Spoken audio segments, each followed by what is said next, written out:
संसदीय कार्यप्रणाली पर लग रहा सवालिया निशान, जनतंत्र पर हावी हो रहा दलतंत्र। नमस्कार, आजाद सिपाही विशेष में आपका स्वागत है। मैं हूं राकेश सिंह। संप्रभुता अभद्र नहीं होती। संसद सर्वोच्च संप्रभु संस्था है, विधि निर्मात्री है, संविधान संशोधन के अधिकार से लैस है। राज्यों की विधानसभा इसी की प्रति छाया है। मौजूदा में संसद से लेकर विधानसभा तक जो हो रहा है उसे कहीं से उचित नहीं ठहराया जा सकता है। उत्तर प्रदेश विधान मंडल में निर्वस्त्र प्रदर्शन, जम्मू कश्मीर विधानसभा में थप्पड़ मारना, झारखंड, बंगाल, बिहार समेत अन्य विधानसभाओं में हंगामा, देश से लेकर प्रदेश तक दल बदल का मामला, ये सब चिंताजनक स्थिति है। संसद और विधानसभा अपने कार्य संचालन के स्वामी हैं। संविधान निर्माताओं ने विधायिका को असीम अधिकार दिए। अध्यक्ष के निर्णय को सर्वोपरि माना गया। अध्यक्ष की गरिमा और महिमा का आधार तटस्थता और निष्पक्षता है, लेकिन अनेक बार अध्यक्ष के कार्यपालक में दलीय प्रतिबद्धता दिखती है। दरअसल संसद या विधानसभा में जो हो रहा वो जनतंत्र नहीं है, वो दलतंत्र है। मौजूदा हालात ये है कि संसद हो या विधानसभा, जहां जनतंत्र पर दलतंत्र भारी है, इसके लिए केवल सत्ता पक्ष ही नहीं, विपक्ष भी उतना ही जिम्मेदार है। सत्ता पक्ष को भी कभी विपक्ष में बैठना पड़ता है और विपक्ष को भी कभी न कभी सत्ता मिलती है, पर स्थिति नहीं बदलती। विधायी संस्थाएं मनमानी का अड्डा ही रह जाती हैं। महाभारत में द्रौपदी का चीरहरण भरी सभा में हुआ था। उस समय विदुर की कही बात संसदीय व्यवस्था के लिए सही लगती है। विदुर ने कहा था, सभा में हुए पाप का आधा भाग सभाध्यक्ष पर, 1/4 पाप कर्मियों पर और शेष 1/4 पाप मौन रहने वालों पर लगता है। महाभारत में ये सब इसलिए हुआ था क्योंकि सभी ने अपनी नैतिक शक्ति खो दी थी। हमारे देश में दलीय प्रतिबद्धता के आगे संसद और विधानसभा के कदम नैतिक शक्ति खोने की ओर बढ़ रहे। इस विषय पर सोचने की जरूरत है।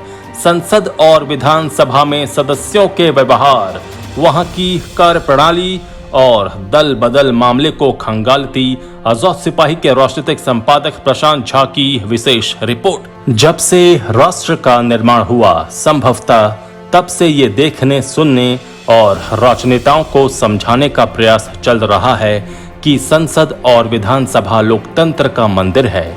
आमतौर पर सदन के अंदर सांसद और विधायक अपनी बातों को रखते हुए इस बात का जिक्र करने से नहीं चूकते हैं। संभव है कि पूर्व में ये एक मंदिर रहा हो और लोकतंत्र के इस मंदिर की एक आदर्श स्थिति रही हो, लेकिन बीते कुछ वर्षों में जो बदलाव आए हों उसमें संसद या विधानसभा को लोकतंत्र का मंदिर कहना वस्तुतः लोकतंत्र और मंदिर दोनों का अपमान है। लोकतंत्र में किसी को मनमानी करने का अधिकार नहीं होता। फिलहाल संसद और विधानसभाओं में इसी अधिकार का प्रदर्शन हो रहा है। खुद सदस्य ही अपने आचरण से सदन की गरिमा गिरा रहे हैं।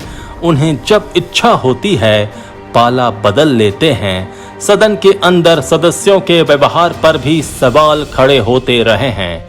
एक बात समझाने की जरूरत है कि जो आज सत्ता में है वो कभी विपक्ष में थे और फिर विपक्ष में जा सकते हैं।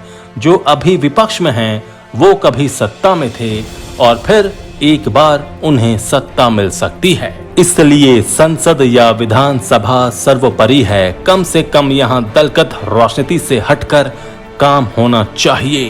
पहले कहा जाता था कि राजनीति सेवा का माध्यम है। अब सेवा भावना की बात कहना बेईमानी है। किसी तरीके से सत्ता पाना सबसे बड़ा मुद्दा है। सत्ता के लिए साम दाम दंड भेद सभी तरीके जायज हो गए हैं। इसी का परिणाम है कि जनता के मुद्दे खो रहे हैं। संसद हो या विधानसभा, सत्ता पक्ष की मनमानी और विपक्ष का बॉयकॉट आम बात हो गई है। दोनों ही पक्ष चाहता है कि किसी विषय पर बहस कम ही हो। आज की राजनीति देखकर समझ नहीं आता कि जनता की सेवा करने के लिए क्या इस तरह के राजनीतिक उठापटक जरूरी है। क्या जनता की सेवा के लिए चुनाव के बाद दल बदल जरूरी है? क्या जनता की सेवा करने के लिए इस तरह के राजनीतिक दांव पेंच जरूरी है? राजनेता सत्ता बचाने और सत्ता छीनने के खेल से देश की सेवा किस तरह करेंगे, ये समझना मुश्किल है। तमाम बातों को देखकर एक बात स्पष्ट है कि इसी सत्ता लोलुपता और सुख सुविधा और महत्वाकांक्षा के कारण दल बदल का बीजारोपण होता है। इसमें जनता की कोई सहमति या असहमति नहीं होती, सेवा भावना की कोई जगह नहीं होती है। भारतीय राजनीति में दल बदल काफी प्रचलित है। सांसद और विधायक अपने राजनीतिक और निजी लाभ के लिए दल बदलते रहते हैं। आजाद भारत के लोकतांत्रिक इतिहास में दल बदल शुरू से होता आ रहा है। इतिहास को देखें तो 1957 से 1967 तक की अवधि में 542 सांसदों और विधायकों ने दल बदल किया था। जुलाई 1989 में जनता पार्टी में दल बदल के कारण चौधरी चरण सिंह प्रधानमंत्री पद पर आसीन हो गए थे। जनवरी 1980 के लोकसभा निर्वाचन के बाद कर्नाटक की कांग्रेस और हरियाणा की जनता पार्टी की सरकार दल बदल के कारण रातों रात बन गई थी। पहला बड़ा दल बदल 1980 में हरियाणा के तत्कालीन मुख्यमंत्री भजन लाल द्वारा कराया गया था। वो रातों रात जनता पार्टी विधायक दल को कांग्रेस आई में लेकर आ गए थे। इसके बाद दल बदल के खेल ने रफ्तार पकड़ ली। हालांकि दल बदल कानून लागू होने के बाद ये उतना आसान नहीं रहा जितना पहले था, लेकिन माननीयों को लालच देकर या भावनाओं में बहाकर सरकार बनाने या गिराने का सिलसिला आज भी जारी है। गोवा, कर्नाटक, मध्य प्रदेश इसकी मिसाल है। दल बदल से झारखंड भी अछूता नहीं है। चुनाव से पहले तो ये आम बात है, लेकिन चुनाव के बाद भी दल बदलने का मामला चला है। चौथी और पांचवी दोनों विधानसभा में दल बदल का मामला हुआ। चौथी विधानसभा में भाजपा की सरकार थी। चुनाव के बाद झाविमो के 6 विधायक भाजपा में शामिल हो गए। 5 साल विधानसभा न्यायाधिकरण में मामला चला और अंत में उनके दल बदल को सही ठहराया गया। जब फैसला आया तो विधानसभा का कार्यकाल समाप्त होने पर था। पंचम विधानसभा में झाविमो का विलय भाजपा में हुआ। 1 विधायक बाबूलाल मरांडी भाजपा में गए।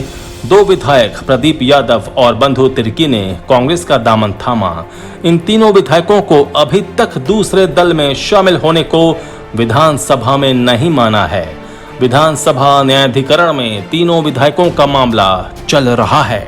सदन में अगर सदस्यों के आचरण पर सवाल खड़े होंगे, सत्ता पक्ष और विपक्ष अपनी अपनी जिम्मेदारी नहीं निभाएगा, सदन के अंदर शोर शराबा, मारपीट, तोड़फोड़, अभद्रता होगी, सत्ता पक्ष की मनमानी चलेगी और विपक्ष के हर मुद्दे पर केवल विरोध और बॉयकॉट होगा, तो सदन की गरिमा पर सवालिया निशान लगेंगे ही।